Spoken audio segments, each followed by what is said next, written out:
Hi guys, this is Sam and welcome to WingLogic. Today's grammar video is an extension of my previous grammar game on the difference between even if and even though, which you can find over here. In that same video, I also incorporated a side note. As always, while I was editing, I realised I was giving you far too much information, so I decided to take that snippet out and turn it into a standalone video.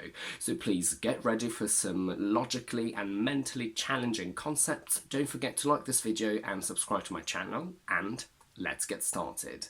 I want to see if there is a difference between if she had invited me, I wouldn't have gone, and even if she had invited me, I wouldn't have gone, which are both grammatically correct. In our previous video, we saw that sometimes even can simply intensify the hypotheticalness or unrealness of if, and sometimes we can simply remove even and still have the same meaning. Even if he were rich, he wouldn't buy a house can simply become if he were rich, he wouldn't buy a house. There is no difference in meaning, there is just a little bit more drama if you use even in that case. However, that is not the case here. Both these sentences are third conditionals, which are used for unreal situations in the past. However, the one with if is a little bit more pure than the one with even if, and now you'll see what I mean. In pure conditionals, when we use them to talk about unreal situations, that can be a second conditional or a third conditional.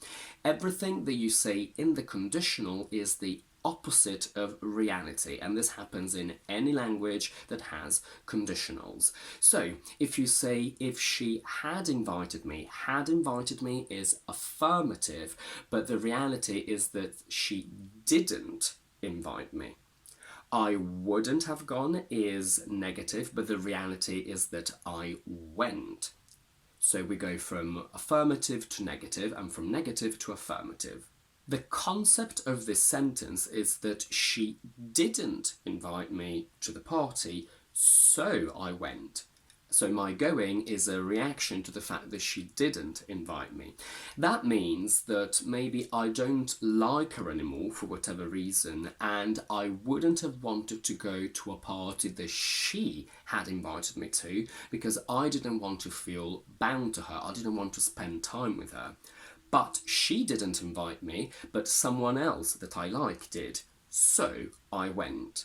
The reason why I said that the sentence with even if is not a pure third conditional, or at least not as pure as the first one, is that in this case the trick of things being the opposite of reality doesn't apply, specifically because we have even if instead of simply if. It applies to the first clause. Even if she had invited me is affirmative, but the reality is that she didn't invite me. However, the second clause doesn't have that. I wouldn't have gone is negative, and the reality is that I didn't go, so it stays negative.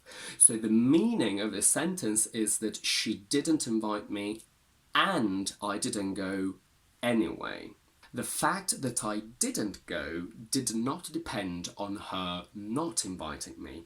In this case, maybe I do like her and I do like spending time with her, but that day I was probably sick and I couldn't do anything. So it's true that she didn't invite me, but even if she had, so even her action of inviting me would not have been enough for me to go because I was sick. I couldn't do anything anyway. So I didn't go regardless of her inviting me or not. Her invitation had no bearing on my action of not going. And that's it for today. If you like this video, please don't forget to give it a thumbs up and to subscribe to my channel down below.